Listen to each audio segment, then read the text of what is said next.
ஆவியானவரையுமே நாங்கள் வரவேற்கிறோம் அப்பா. புதிய நாளுக்காய் உமக்கு நாங்கள் நன்றி செலுத்துகிறோம். சங்கீதம் 21:11. அவர்கள் உமக்கு விரோதமாய் பொல்லாங்கு நினைத்தார்கள், தீவனையே எத்தனை பண்ணினார்கள், ஒன்றும் வாய்க்காமல் போயிற்று. கர்த்தர் கொடுத்த நல்ல வார்த்தைகளுக்காய் கர்த்தருக்கு நன்றி செலுத்துவோமாக. கிறிஸ்துவுக்குள் பிரியமானவர்களே, இன்னைக்கு உங்களுக்கு விரோதமாய் எத்தனையோ காரியங்கள், எத்தனையோ பொல்லாத காரியங்களை நினைப்பார்கள். ஆனால் ஆண்டவர் சொல்கிறார், உங்களுக்கு ஒன்றும் வாய்க்காமல் போகும் என்று சொல்லி இந்த காலை வேளையில் தம்முடைய வார்த்தையை கர்த்தர் அனுப்புகிறார். கிறிஸ்துவுக்குள் பிரியமானவர்களே, உங்களுக்கு பொல்லாங்கு நினைக்கலாம், தீவனை எத்தனை பண்ணலாம், இல்லை ஏதோ தீமையான காரியங்களை செய்ய யோசிக்கலாம்.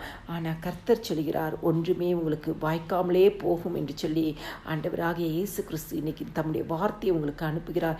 யோபு 5:12 சொல்லுகிறது, தந்திரக்காரின் கைகள் காரியத்தை முடிய நடத்தக்கூடாதபடிக்கு அவர்களுடைய உபாயங்களை அவர் அபத்தமாக்குகிறார். ஆண்டவராகிய இயேசு கிறிஸ்து இன்னைக்கு தந்திரமான சூழ்நிலையில் உங்களுக்கு முதுகுக்கு பின்னாடி செய்கிற தந்திரமான கிரியைகள் எதுவாக இருந்தாலும் ஆண்டவர் அவளுடைய உபாயங்களை, ஆலோசனைகளை, யோசனைகளை கர்த்தர் என்ன பண்ணுவேன்னு சொல்கிறார், அபத்தமாக்கி போடுவேன்னு சொல்கிறார். உங்களுக்கு விரோதமாய் இருக்கிற பொல்லாங்கான நினைவுகள், தீவனையாய் எத்தனை பண்ணுகிற காரியங்கள், தந்திரமாய் செய்யப்படுகிற காரியங்கள், எதிரிட்டு இருக்கிற உபாயங்கள் எல்லாவற்றையும் கர்த்தர் அபத்தமாக்கி போடுவேன்.